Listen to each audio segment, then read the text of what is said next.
दा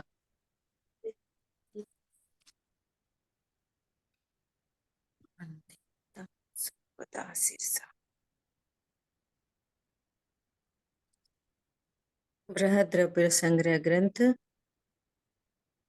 गाथा नंबर 27 स्वाध्याय में है। कल अपन ने इस गाथा का गाथार्थ देखा और टीका देखी। इस गाथा के अंदर अब प्रदेश का लक्षण कहा जा रहा है। प्रदेश किसे कहना, तो यहाँ दोनों बातें कही कि एक शुद्ध पुद्गल परमाणु जिसका वापस विभाग नहीं किया जा सकता, आकाश के जितने प्रदेश को घेरता है, उस स्मॉलेस्ट यूनिट को प्रदेश कहते। ये आकाश की स्मॉलेस्ट यूनिट है प्रदेश, और इसकी अवगाहना शक्ति कैसी है कि एक ही प्रदेश पर कितने ही पुद्गल, कितने ही जीव को अवगाहना देता है, ऐसी इसमें शक्ति पाई जाती है। ये वाली अपनी बात कल हुई। अब बहुत सुंदर एक शंका यहाँ पर उठाई जा रही है। कह रहे हैं मूर्त ऐसे पुद्गलों में भेद हो, इसमें विरोध नहीं है। पुद्गल मूर्तिक है और अनेक प्रकार के स्कंद बनाता है, तो उनमें भेद है, तो इसमें तो कोई विरोध नहीं। लेकिन एक अखंड आकाश, एक अखंड आकाश द्रव्य जो कि अमूर्तिक है, इसमें भेद कल्पना किस प्रकार से संभव है। प्रश्न बहुत ही महत्वपूर्ण है। क्या कह रहे हैं? परंतु अमूर्त और अखंड आकाश द्रव्य में भेद कल्पना किस प्रकार संभव है।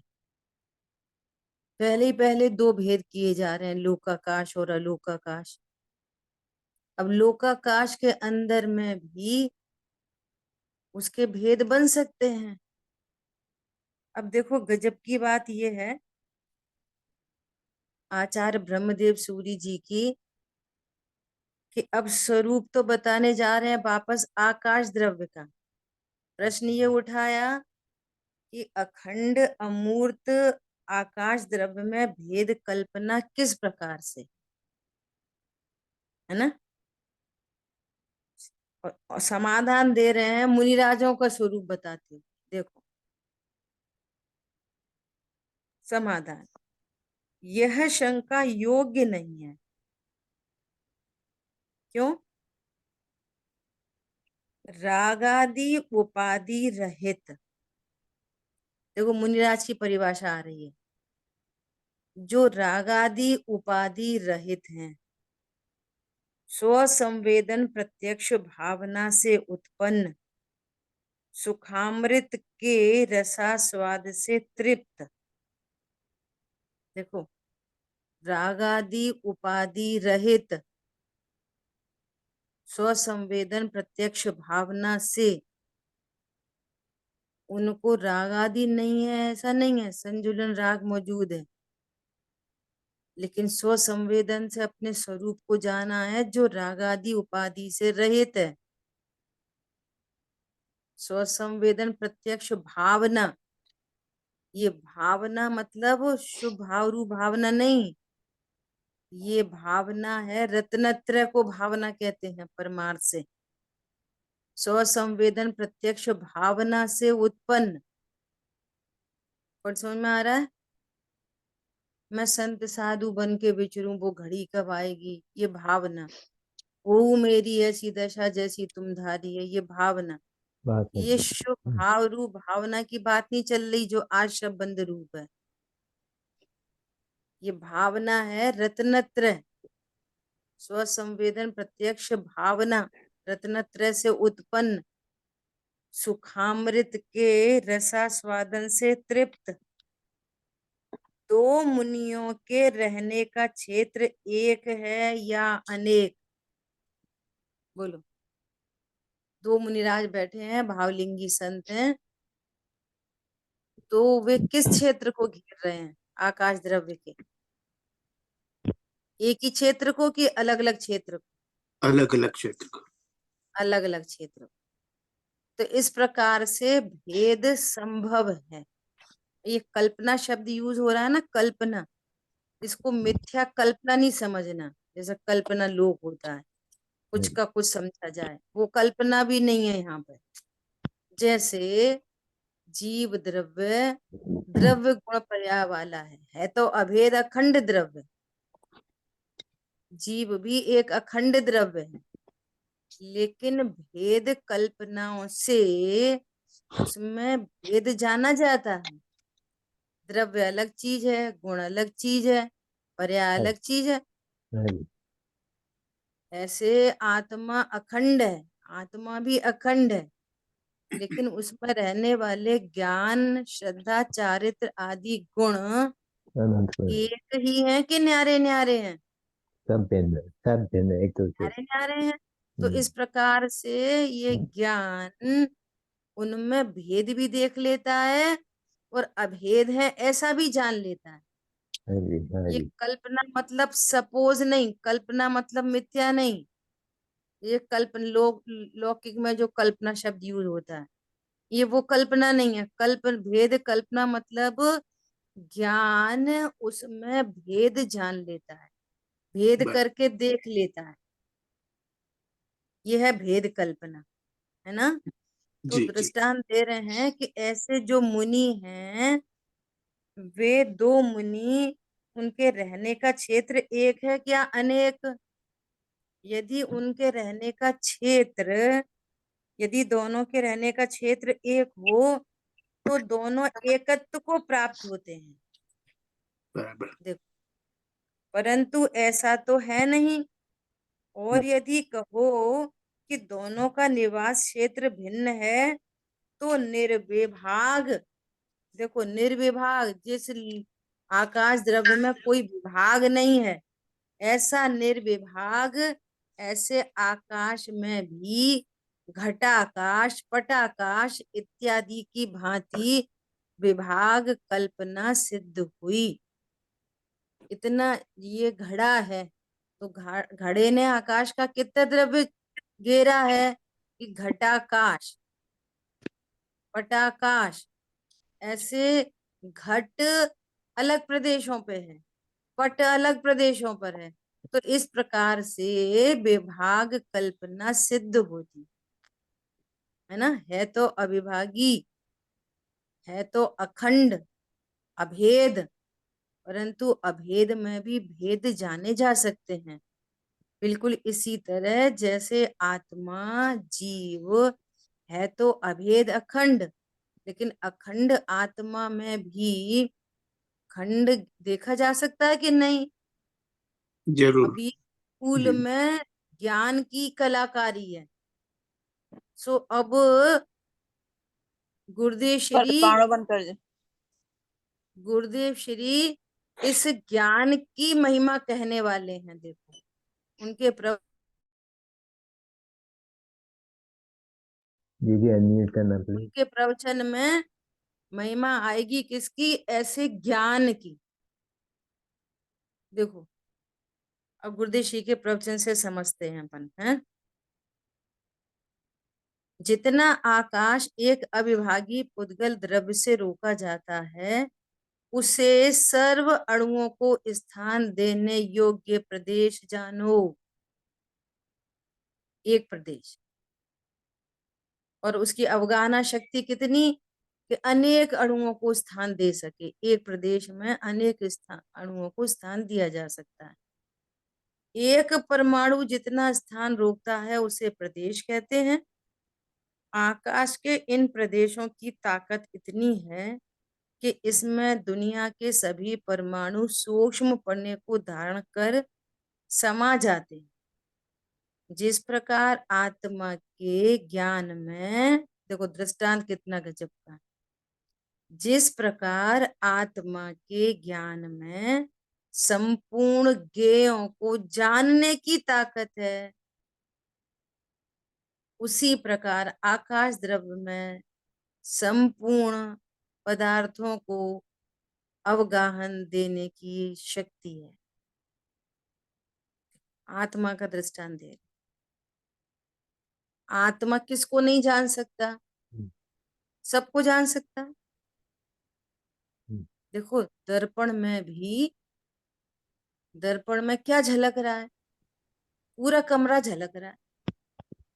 हाँ जी। हम देख रहे हैं अपने चेहरे को, दृष्टांत में हम देख रहे हैं दर्पण में अपने चेहरे को, तो दर्पण भी तो कैसा है? दर्पण की स्वच्छता भी तो कैसी है? जिस समय हमारा चेहरा ज्ञान में दर्पण में झलक रहा है, उस समय कमरे में रखी हुई अन्य सारी वस्तुएं झलक रही हैं।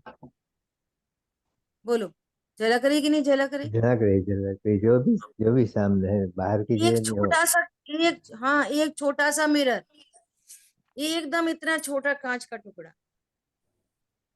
और एक साइड में रख दो कोने में, और फिर उसकी अनंतता देखो आप। इतने छोटे से दर्पण में क्या क्या नहीं झलक जाता। और यदि एंगल बनाया जाए तो फिर वो झलक रहा, फिर वो भी झलक रहा, फिर वो भी झलक रहा, वो भी झलक रहा।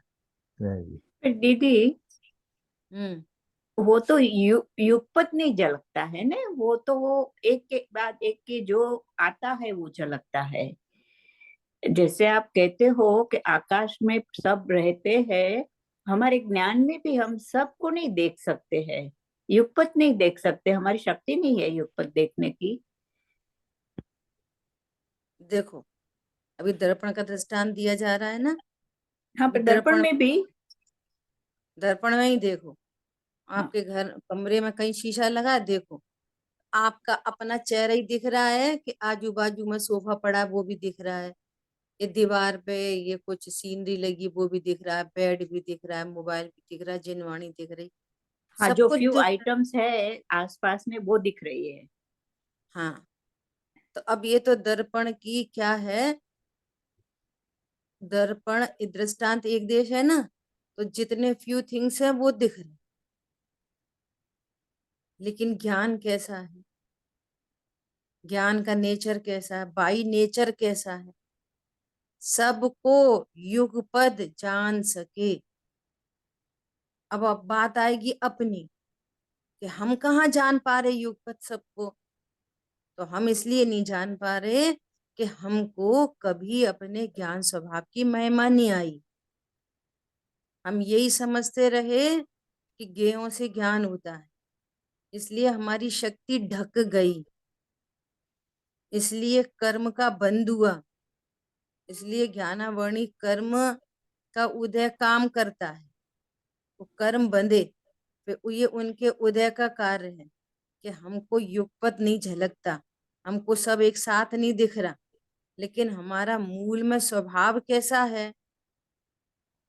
केवल ज्ञान में स्वभाव से हूं, केवल ज्ञान, मति शुद्ध ज्ञान मेरा स्वरूप नहीं है, वास्तविक अवधि मना पर्या मेरा वास्तविक स्वरूप नहीं है।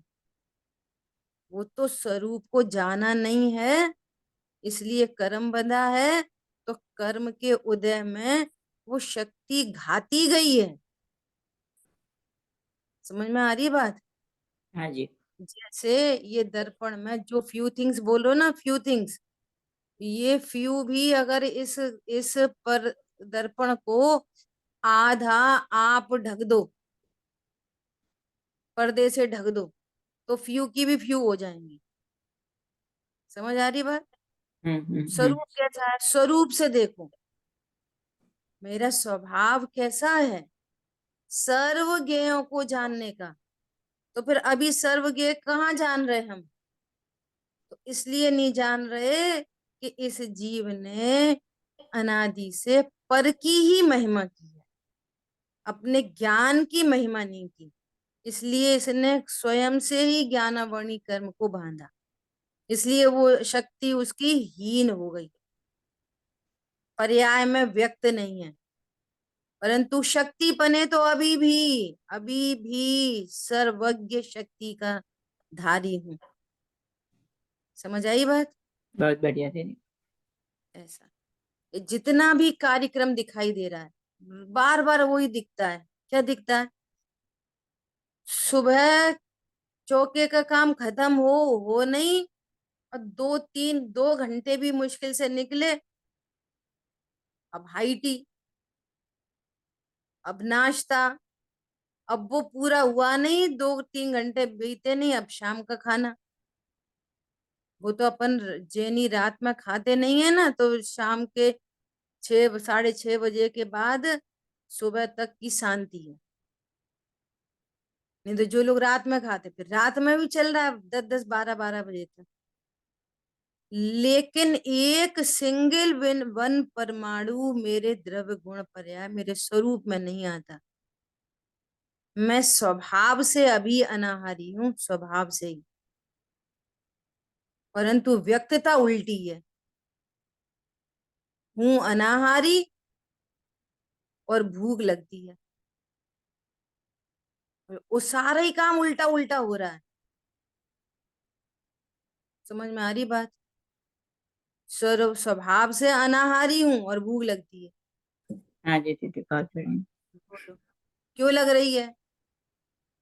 जब मैं अनाहारी हूं तो भूख क्यों लग रही? बोलो। अब तक अगणित जड़ द्रव्यों से भूख न मेरी शांत हुई, तृष्णा की खाई खूब भरी, पर वो तो रिक्त रही, रिक्त रही। अनाहारी स्वरूप हूं, अर्थात मैं त्रिकाली ध्रुव गायक हूं, ऐसा जाना जाए तो ये भूख मिटे। ये भूख मिट, सारे दोष मिटते हैं, सारे ही दोष। अमूर्तिक प्रदेशों का पुंज हूं, सर्दी गर्मी का ज्ञान होता है, मुझे सर्दी गर्मी थोड़ी लगती है।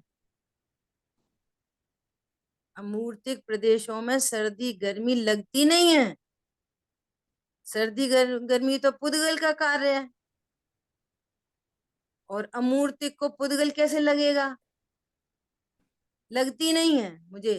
लेकिन देह रूप अनुभव करने से ऐसे कर्म बांध रखे हैं कि सर्दी का ज्ञान हो तो उधर सहा नहीं जाता, सहा नहीं जाता। अनेक काम कर्म बांध रखे हैं, वे सारे कर्म अपना अपना काम करते हैं। उधर आसाता का उदय, उधर वीर्यांतरा कर्म का उदय, उधर चारित्र मोहिनी कर्म का उदय, उधर दर्शन मोहिनी कर्म का कार्य, उधर ज्ञान का कार्य। ऐसे अनेक अनेक अनेक अनेक कर्म बंधे हैं, उनके उदय में ये इतने सारे नाटक चल रहे हैं। और जबकि सर्दी मेरा कुछ नहीं करती, और न मुझे सर्दी लगती, तो भी लग रही है। समझ में आ रही है बात? गंभीरता से विचार करो, कैसा उल्टा उल्टा काम। ऐसा कार्यक्रम है। देखो गुरुदेव श्री क्या कह रहे हैं। आकाश के इन प्रदेशों की ताकत इतनी है कि इसमें दुनिया के सभी परमाणु सूक्ष्मपने को धारण कर समा जाते हैं। जिस प्रकार आत्मा के ज्ञान में संपूर्ण ज्ञेयों को जानने की ताकत है, अभी है। धर्मास्तिकाय में अनंतानंत जीव और पुद्गलों की गति में, अधर्मास्तिकाय में उन्हीं की स्थिति में निमित्त होने की ताकत है। उसी प्रकार आकाश के एक प्रदेश में जितने द्रव्य आए, उन सभी के अवगाहन में निमित्त होने की शक्ति है। अब देखो क्या कह रहे हैं। ज्ञान में झलकने वाले ज्ञेयों का स्वभाव अपरिमित है, और ज्ञेयों को जानने वाले आत्मा का स्वभाव भी अपरिमित है। अपरिमित को क्या बोलेंगे? अनंत है, इनफाइनाइट है, infinite, limitless. लिमिटलेस। वो लिमिट नहीं है, वो तो लोक एक है, एक लोक है तो एक को जानते हैं। अनेक लोक होते तो अनेक लोगों को जानते। वो कह रहे हैं कि आकाश द्रव्य अनंत है, तो केवल ज्ञान में पूरा दिखता नहीं होएगा, इसलिए कह रहे हैं अनंत है। अरे अनंत को देखते हैं तो अनंत बताते हैं, और वो अनंत ही है, वो उसके प्रदेश अनंत है। ऐसा नहीं है कि केवल ज्ञान में जानने में नहीं आता, एक लिमिट है, तो लिमिट तक जान लिया तो कह रहे हैं कि अनंत है, आकाश द्रव्य के प्रदेश अनंत है। केवल ज्ञान अनंत को जानने की सामर्थ्य है केवल ज्ञान में। वो आकाश द्रव्य का आदिपना देख ही नहीं रहे, देख है नहीं तो अभी बता नहीं रहे। ऐसा स्वभाव है मेरा जानने का। वो कब जानने में आता है, ऐसा स्वभाव कब प्रकट होता है? जब तुमको गे लुब्धता मिट जाती है। हमें बताओ क्या बात हुई, हमें बताओ। अच्छा तो फिर क्या हुआ? इसको जानू, इसको जानू, उसको जानू, उसको जानू, उसको जानू। मतलब कुछ नहीं, बिना मतलब। बोले तुम एक आत्मा हो ऐसा जान लो, तो तुम्हारी ये अनंत शक्ति प्रकट हो जाएगी। एक आत्मा हूं ऐसा जानो। एक को, अनेकों को अनेक बार जानकर पूरी दुनिया नहीं जानने में आती, एक को जानने पर पूरी दुनिया झलक जाती, और जानने का भाव नहीं होता। समझ आ रही बात? कैसा है ज्ञान स्वभाव? अपरिमित, लिमिटलेस। अरे भाई, एक समय में सभी ज्ञेयों को जान ले, ऐसी तेरी सामर्थ है, परंतु अज्ञानी को इसका महात्म नहीं आता। इसका महात्म नहीं आता। किसका आता है फिर? या तो परद्रव्यों का। अरे वाह ताज, वाह ताज। बोलो वाह ताज है कि वाह ज्ञान है? वो ताज की कल्पना किसी के ज्ञान में आई तब बनी है, कि पहले बन गई बाद में ज्ञान में आई है? बोलो। तो वाह ज्ञान है कि वाह ताज है? बोलो। ज्ञान में पहले आई। ज्ञान। नहीं है, ज्ञान के बिना क्या है? बोलो ज्ञान के बिना क्या है? कुछ नहीं। एक पुरुष है, पुरुष, और एब्सेंट माइंडेड है, उसको ताज के सामने खड़ा कर दो तो बोलेगा वाह ताज? बताओ। बोल सकता है, नहीं भी बोल। किसकी महिमा आती है? पर गेयों की महात्माया अभी तक। और नहीं तो राग द्वेषादि कषाय और पर गेयों का ही महात्मा आया, अपना महात्मा नहीं आया कभी। बोलो। मेरा राग, मेरा क्रोध, मेरी क्षमा, मेरा दान, मैंने दान किया। तुमने दान किया कि तुमने सिर्फ जाना? तुम जानने देखने वाली वस्तु हो कि क्रोध करने वाली, दया दान करने वाली वस्तु हो? कौन हो तुम? या तो अपनी कषाय की महिमा आई है इसको, या तो फिर पर गेयों की महिमा आई है। नहीं। मैं सुंदर, मैं गोरा, मैं काला। बोलो। मैं आत्मा, मैं भगवान आत्मा, कि मैं गोरा काला? मैं भगवान आत्मा के राग द्वेष वाला? मैं भगवान आत्मा कि तीव्र कषाय मंद कषाय वाला? ऐसा विचार ही नहीं किया था। बोलो। मेरा राग, मेरी कषाय। तुम्हारी कषाय है पक्का है तो अपनी पर्याय, अपनी पर्याय। वो कषाय तुम्हारी पर्याय है ना, कि हाँ हमारी पर्याय। जैसी सुबह करी वैसी शाम को करो, करके बताओ। बोलो। जैसी दाल सुबह बनाई वैसी शाम को करके बताओ।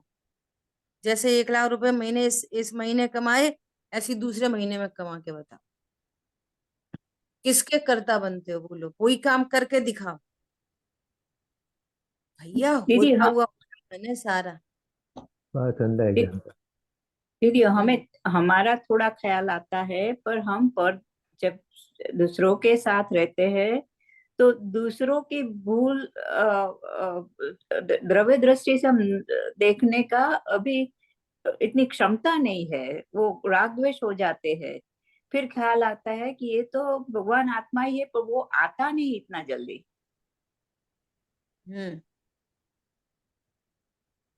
अभ्यास करेंगे तो आता है।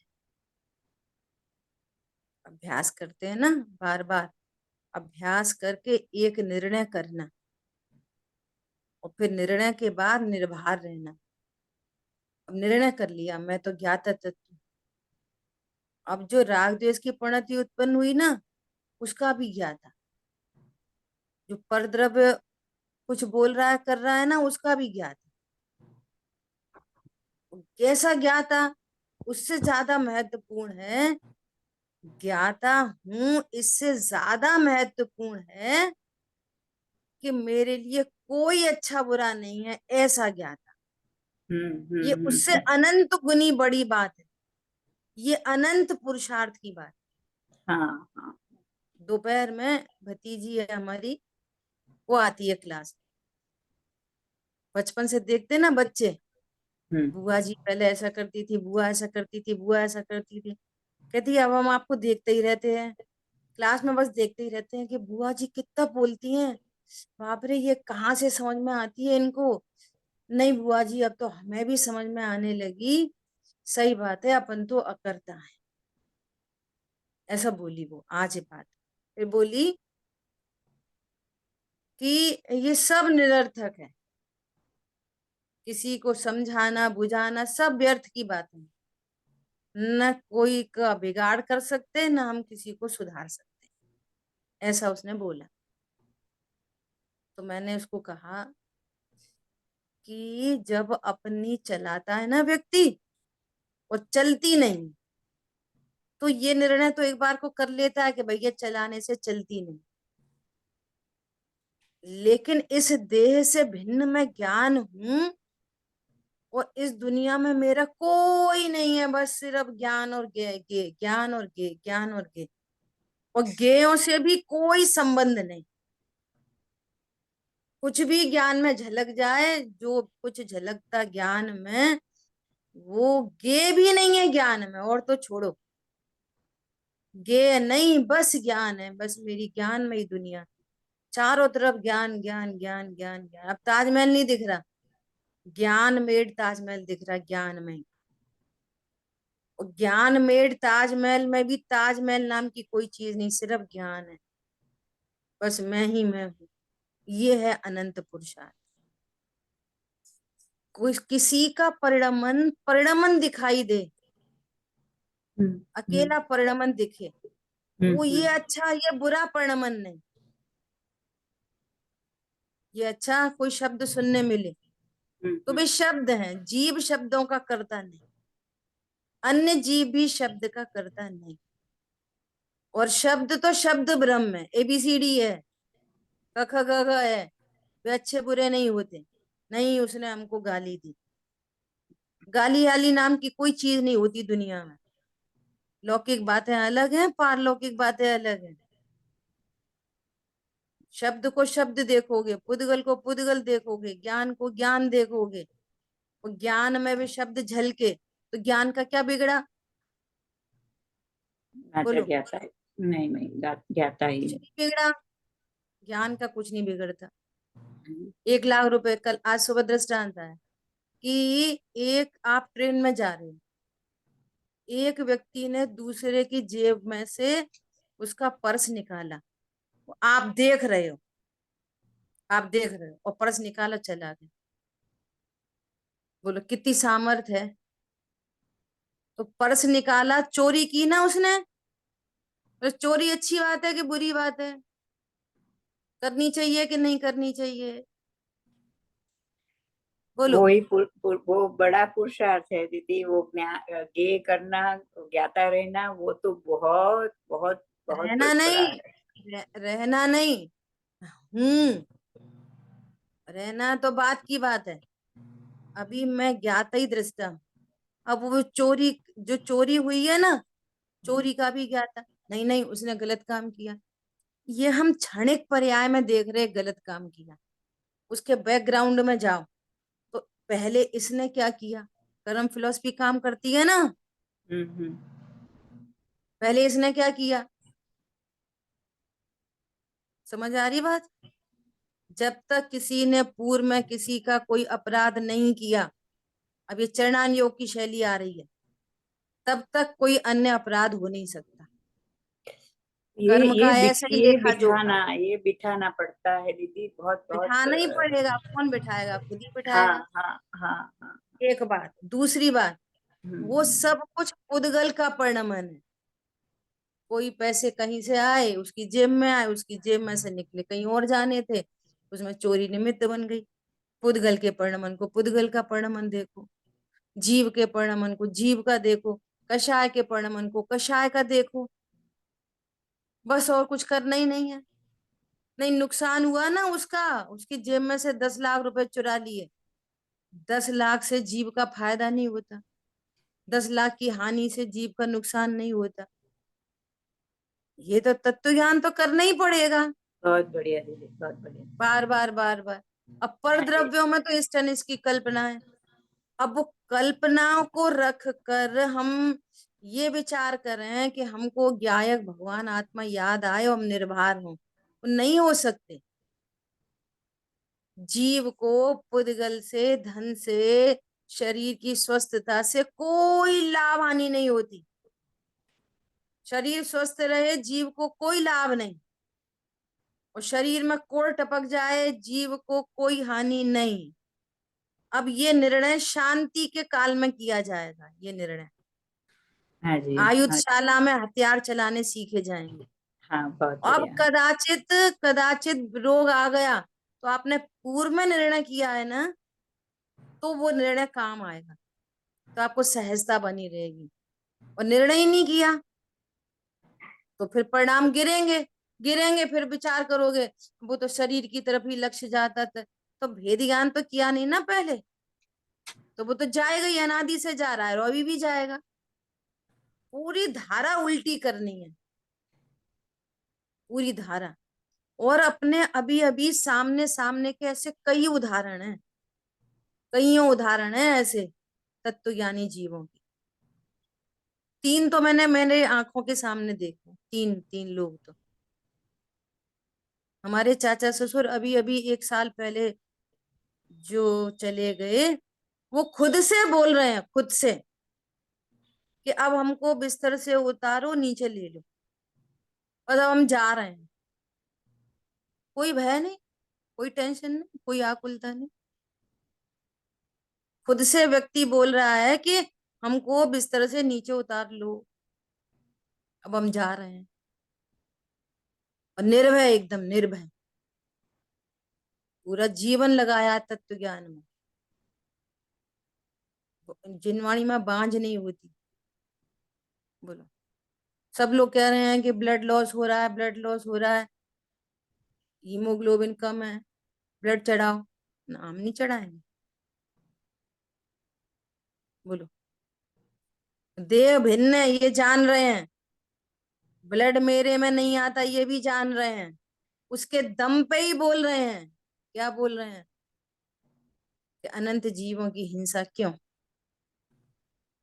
ऐसा। अभी अभी एक उदाहरण किसी ने बोला कि आंख में दर्द हो रहा था, डॉक्टर को दिखाने गए, डॉक्टर ने बोला कि ये जरूर कोई धुएं में रहे आप, ये धुआं का, आपके आंखों में धुआं लगा है, इसलिए आंख में दिक्कत आई है। तो उन्होंने क्या बोला कि धुआं तो बहुतों को लगा था, हाँ। तो उनकी आंख तो खराब नहीं हुई, ये जरूर कहीं ज्ञान की विराधना की है, कि ज्ञानावणी कर्म के उदय का कार्य है, धुएं का कार्य नहीं। ओ बहुत समझ बहुत आ रही बढ़िया। बात? ये ओह। धुएं का काम नहीं है। पंडित साहब को बोला, पंडित साहब ध्यान रखना, आपका स्वास्थ्य ठीक नहीं है, ध्यान रखना। तो क्या बोले, ध्यान है कि शरीर मेरा नहीं? हाँ, बहुत बराबर है ध्यान है, दीदी। ये है ध्यान, शरीर मेरा नहीं। तो ये आज सुमत जी भाई साहब बोल रहे थे कि ये अपने ज्ञानचंद जी पंडित साहब विदिशा, उनसे कोई मिलने आया, और बाबूजी कैसी तबीयत है? भैया जिसकी तबीयत खराब है उससे पूछो। क्या बोला? हम शरीर को देख देख के पूछते कैसी तबीयत है, तो वो कहना उसकी खराब होएगी, मेरी नहीं है, उसी से पूछो जिसकी खराब है। वो वृद्ध है, मैं वृद्ध नहीं हुआ। ये तत्व ज्ञान, निर्णय तो हमको ही करना पड़ेगा ना। हाँ जी, हाँ जी, निर्णय पूर्वक निर्भरता आएगी। ऐसा हाँ जी। अस्ति से निर्णय, नास्ति से निर्णय। अस्ति से करो, नास्ति से करो। देखो मैंने दोपहर की क्लास में शेयर किए थी, वो पीडीएफ में आपको भी शेयर करूंगी, 3-4 पेज हैं। ये तत्वानुशासन मैंने शायद आप अपनी क्लास में पढ़ के नहीं सुनाया। अब आई है बात तो मैं सुनाती हूँ, देखो। ये जो ध्यान शास्त्र बताया था ना मैंने, मैं तत्वानुशासन ग्रंथ का स्वाध्याय कर रही आजकल, उसमें क्या बात आई देखो। इसमें गाथा नंबर है 143, सब लोग ध्यान से सुनना। जो स्वावलंबी निश्चय ध्यान करने का इच्छुक है, वह स्व को और पर को यथावस्थित रूप में जानकर और श्रद्धान कर, फिर पर को निरर्थक होने से छोड़कर स्व को ही जानो और देखो। देखो कितनी इंपॉर्टेंट बात है, व्याख्या में कह रहे हैं। यहाँ स्व के साथ पर के यथार्थ ज्ञान और श्रद्धान की बात कही गई है, वह अपना खास महत्व रखती है। भगवान ने जीव को भी जानने की बात की और पुद्गल को भी जानने की बात की, और अपन आकाश द्रव्य कोई पढ़ रहे हैं गाथा में, और पढ़ के आगे पुद्गल धर्म धर्म आकाश काल, पर को भी जानने की बात कही, एक खास महत्व रखती है। क्यों? जब तक पर का यथार्थ बोधादिक नहीं होता, तब तक उसको स्व से भिन्न और अनर्थक समझकर छोड़ा नहीं जाता। और जब तक पर से छुटकारा नहीं मिलता, तब तक स्वात्मावलंबन रूप निश्चय ध्यान में यथार्थ प्रवृत्ति बनती नहीं है। जब तक पर को पर नहीं जाना जाएगा, पर न सुख का साधन है न दुख का साधन है, ऐसा नहीं जाना जाएगा। पर मेरे लिए कोई, पर विश्व में मेरे लिए इष्ट और अनिष्ट नहीं है, ऐसा नहीं जाना जाएगा। अगर पर से ज्ञान रिलैक्स नहीं होगा, तब तक वो स्वभाव सन्मुख नहीं हो सकता, उसको निश्चय ध्यान नहीं होगा। भले वो आंख बंद करके बैठा रहे तो बैठा रहे, वो बंद आंखों में भी वही दिखता रहेगा। कल क्या करना, कल क्या जाना, कल मंदिर जाएंगे कि कल ये क्लास पढ़ेंगे कि कल ये वाली गाथा की चर्चा करेंगे, वो वही वही दिखेगा। फिर कहते कि ध्यान में तो मन नहीं लगता। तुमने ध्येय का निर्णय कब किया है ये बताओ पहले। और ध्येय से भिन्न पर पदार्थों से मेरा कोई दूर दूर तक संबंध नहीं। यहाँ ज्ञाता दृष्टा वस्तु है, बस वस्तु बने, दो द्रव्यों का निर्णय करो। और क्या कह रहे हैं, अगली गाथा है। अतः पहले शुद्ध आगम के द्वारा अपने आत्मा में आत्म संस्कार को आरोपित करें, अपने आप को संस्कारित करो। कैसे संस्कारित करो? आगम में आत्मा को जिस यथार्थ रूप से वर्णित किया है, उस प्रकार की भावना द्वारा उसे संस्कारित करे। तदनंतर उस संस्कारित स्वात्मा में एकाग्रता तल्लीनता प्राप्त करके और कुछ भी चिंतन न करे। यहाँ निश्चय ध्यान की यथार्थ सिद्धि के लिए पहले आत्मा को शुद्ध की भावनाओं से संस्कार करने की बात है। आपने संस्कारित किया कि नहीं किया अपने आप को, कि मैं जीव हूं, मैं शरीर नहीं हूं? बोलो, ये संस्कार, ये इसका नाम संस्कार है। जिसने आत्मा को अपने स्वरूप के विषय में सुदृढ़ता की प्राप्ति हो और वह अन्य चिंता छोड़कर अपने में ही लीन हो सके, और यह बड़े ही महत्व की है कि जिसे अगले 2 पद्यों में स्पष्ट किया गया है। आगे 2 बातें की जा रही,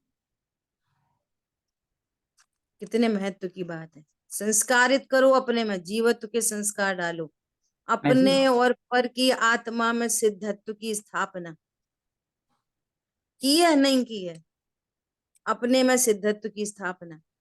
सारा खेल तो स्थापना का है तो है नहीं, है तो नहीं। शरीर उद्गल मेरा है तो है नहीं, मैं स्त्री तो हूं नहीं, स्थापना कर रखी है मिथ्या कि मैं स्त्री हूं, तो इसी बात का तो दुख है।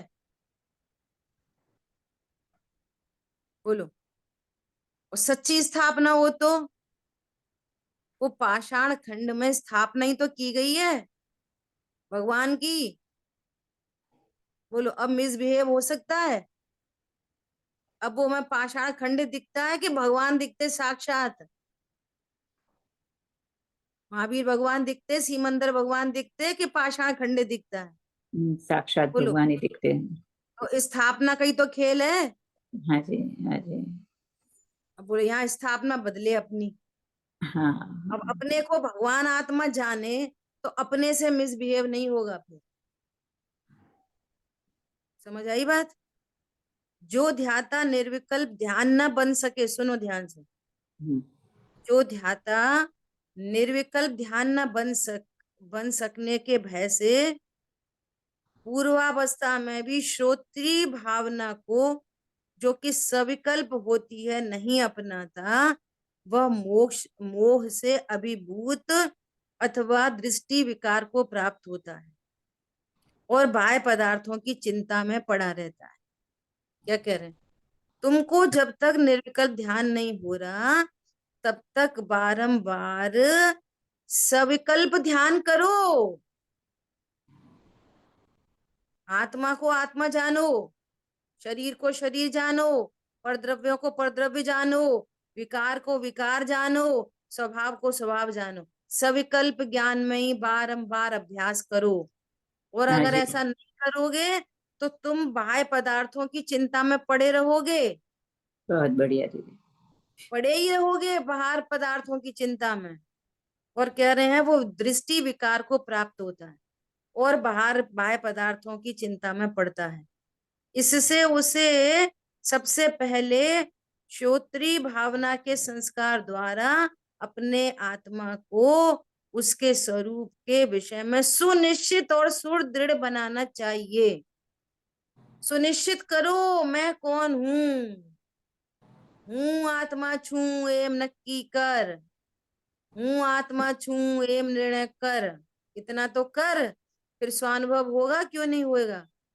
हूँ आत्मा छू एम अनुभव कर, ये थर्ड पार्ट है। ये पहले नक्की करो, सुनिश्चित करो, तभी निर्विकल्प ध्यान और समाधि की बात बन सकेगी। नहीं तो फिर अंत में बिलखे 6 मास। अति संकलेश भावते मर्यो, घोर शुभ्र सागर में पर्यो। समझ आई बात? हाँ जी दीदी, हाँ और जी। सुनो, इसमें ये पीडीएफ बना के है ना, भेज दिया 4-5 पेज की अभी आपके ग्रुप पे, सब हाँ जी। लोग पढ़ना।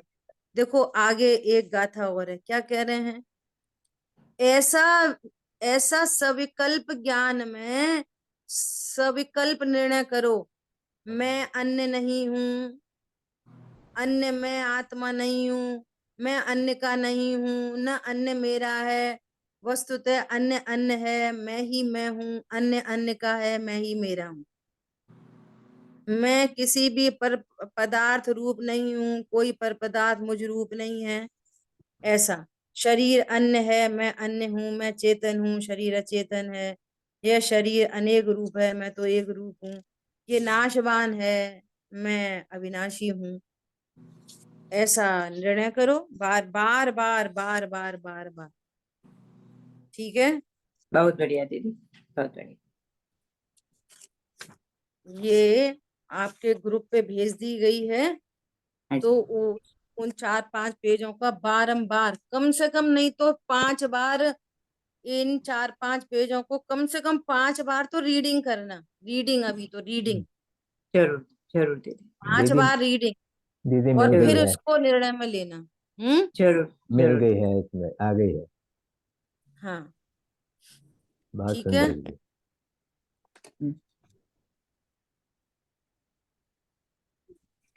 टाइम और तो हो गया आज ना? के प्रवचन को भी दोबारा तिबारा सुनना। और हाँ, मैं कल का और आज का मैं दोनों लोड प्रवचन। करता हूँ, ये अभी शीघ्र ही लोड करता हाँ, कल का और आज का दोनों प्रवचन बहुत बहुत इम्पोर्टेंट है। ठीक है, अभी समय हुआ है, शेष चर्चा आगे करेंगे। जिन वाणी के ज्ञान से सूझे लोकालो, सो वाणी मस्तक नमो सदा दे हूँ दो। बोलिए द्वाशांग मई जिनवाणी माता की जय। जय जय जिनेन्द्र। हो, जय जय जिनेंद्र। हो, जय जय जिनेन्द्र। जय जिनेन्द्र। ये ना, बहुत ये अच्छा। ओके, ये मुनि नाग सेन सूरी दीक्षित राम सेनाचार्य, इन इन मुनिराज का ग्रंथ है तत्वानुशासन। इसका दूसरा नाम है ध्यान शास्त्र। ये अगर क्या आपको कहीं पे मिल जाए पीडीएफ, इसकी मैं फ्रंट फोटो भी खींच के भेज देंगे। तो ये पीडीएफ में कहीं मिल जाए तो फिर इसका स्वाध्याय करने जैसा। ये हमारी आदरणीय संध्या दीदी ने मुझे इसके लिए प्रेरित किया था कि आप इस ग्रंथ का स्वाध्याय करें। ठीक है, दीदी, हम ये हमारा करंट स्वाध्याय के बाद में, तो हम आपको लगे कि हम केपेबल है तो हम ये शुरू कर सकते हैं। हाँ बिल्कुल बिल्कुल, बहुत अच्छा ग्रंथ है। ठीक है, जय जिनेन्द्र सभी को। जय जिनेन्द्र।